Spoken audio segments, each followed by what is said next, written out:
Good afternoon, everyone. Just sucking down some coffee before I head to work.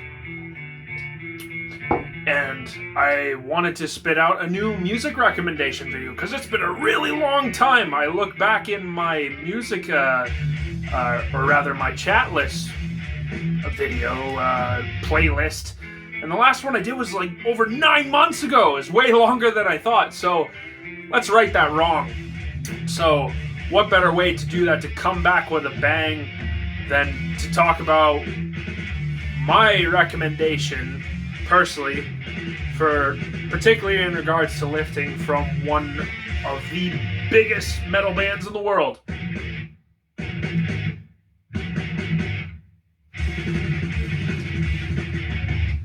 That is the album from Metallica, their fourth, and Justice for All.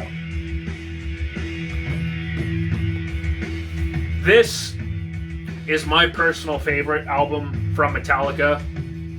It holds a very near and dear special place in my heart. Tons of great tracks and just raw energy and aggression. Very heavy. If I'm looking at objectively, I would maybe say that Master of Puppets would be the better album of them, but and Justice for All is my personal favorite, if you can understand what I'm getting out of that. There's just so many good tracks in this album. From the start, we got Blackened, one of the greatest thrash metal songs in history, in my opinion, and one of my personal favorites by the band. Just kicks off the album so fast and aggressively, and it sets the tone for the rest of the album with its progressive time changes, fast ferocity. James's voice is just pretty much at its peak at this level. I guess you could argue it's more refined and better in the Black Album, but this is where his voice is really kind of getting into its own and getting that hard edge, kind of losing that youthful, like younger high voice from his earlier days and stuff. I guess. The production on this album obviously isn't the greatest, as it has been said over and over again, and the removal or the toning down of the bass to such ridiculous degrees is awful, obviously. But the instrumentation, the songs on this album, I think are just great. Like I said, we got Blackened, and we got this track, the title track, and Justice for All, which is this big, massive, long prog thrash epic, almost 10 minutes in length. And little known fact, this is the very first song that I ever learned to play on the drums. The very first song. Before I even owned a drum kit, I learned painstakingly how to play this song. So I knew exactly what to hit, how to play it, and stuff like that before. So when I got an actual kit, I knew how to play it. It's kind of crazy and funny to think about that my very first song that I ever learned on drums is this really, really long, complicated, almost 10-minute, like I said, prog thrash song. But that was my first song. That's my first song I ever learned on drums. So this track has a really big sentimental place in my heart. It's fun to play, and probably one of my personal favorite songs from the band, though I know it can get a lot of flack from people because it's so long, and that's fair, but it holds a lot of personal value to me. You know what I mean? But yeah, obviously another big track from this album is one of their most recognizable tracks ever made. One of probably their most emotionally and lyrically impacting songs, talking about from the point of view of a soldier who is comatose essentially, but is aware and can do nothing about it. The horrors and trauma of war. Great song, and it's iconic. You know, it's one of the most iconic thrash metal tunes, and just like metal tunes of all time, I would say. You know, that machine gun riff, man, that whole ending section of that song, it's just like, you cannot headbang to that song. Your heart rate does not go up. You can't feel the adrenaline pumping when that kicks in. It's iconic. Then this next song after, Shortest Straw, I think is also a very good song. Also very thrashy. Time changes and all that kind of stuff. Very good. Then there's like the lesser known-ish tracks. I suppose you could say Harvester of Sorrow kind of drags in places, but the main kind of building beats and stuff like that, also very punchy and heavy and stuff like that. Some of their slower kind of trotting songs, like Thing That Should Not Be and Harvester, Sad But True, all that stuff, they can also be very, very heavy.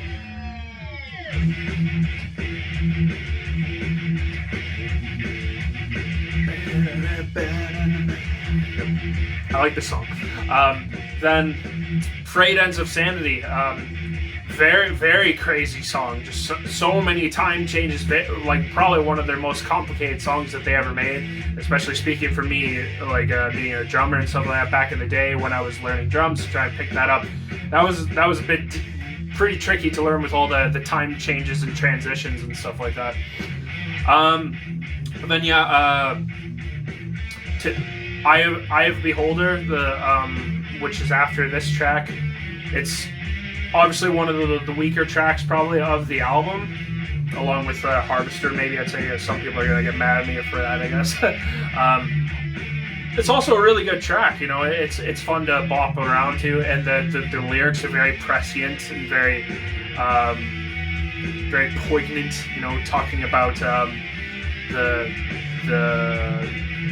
crushing and restricting of freedoms and liberty and speech from the powers that be, stuff like that, and that's kind of the overarching theme of this whole album in general, as it's shown with the cover art and stuff like that, with the bare breast of the Lady Justice and the money on the scales and stuff. It's all talking about the influence of power and corruption in society and law, and so it's this is like their most I would say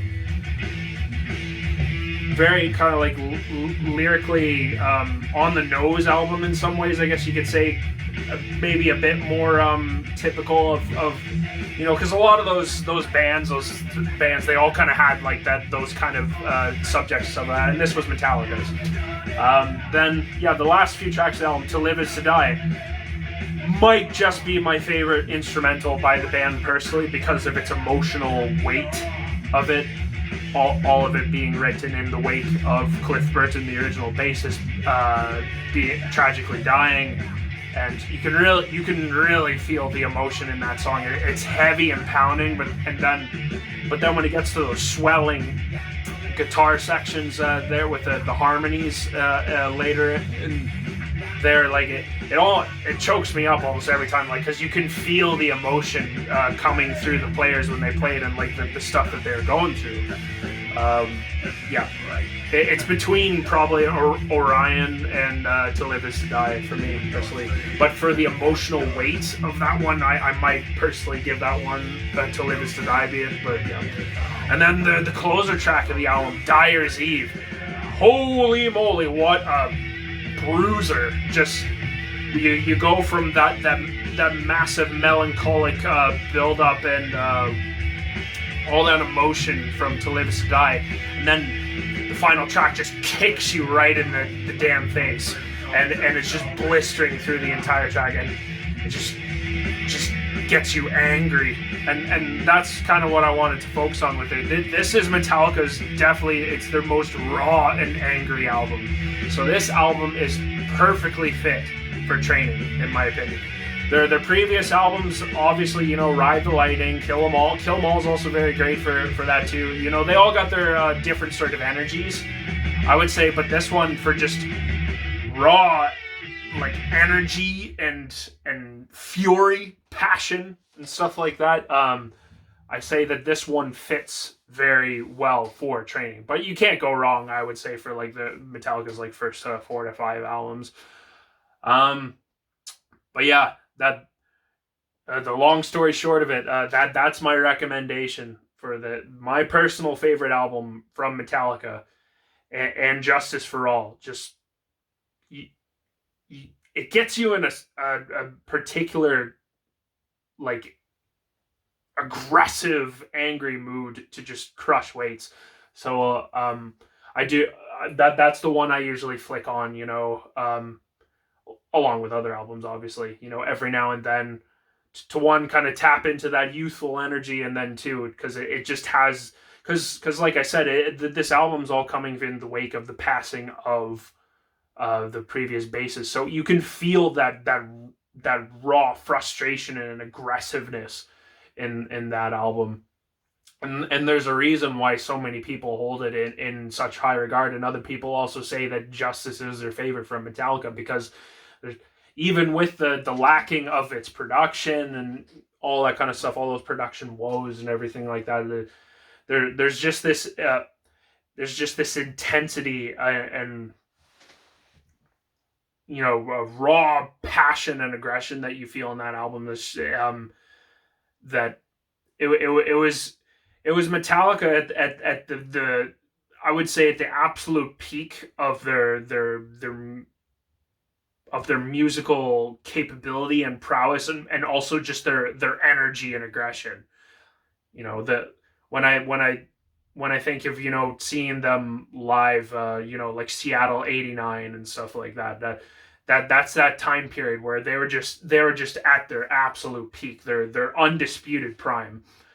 And yeah, this album captures all of that, and it's perfect for lifting, man. So yeah, I would recommend to put that as an album in your rotation, or at least maybe a few of the songs that I suggested to put in. If I had to put in, like, like a tier list, like like top three from the album, for lifting purposes, in no particular order, it would have to be Blackened, then One, and then probably Dyer's Eve.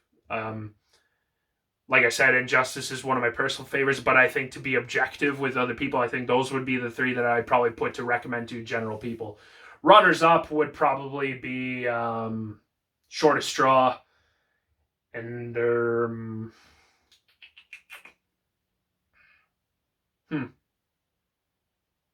yeah, maybe Harvester or Justice, one of those two, something like that. But that would be my top three. So yeah, I'll stop this video here because it's gone on way longer than I expected, as usual. So, long story short, and Justice for All, put it on, listen to it, love it, thrash, lift, get gains, get powerful, get strong, get hype. Be metal.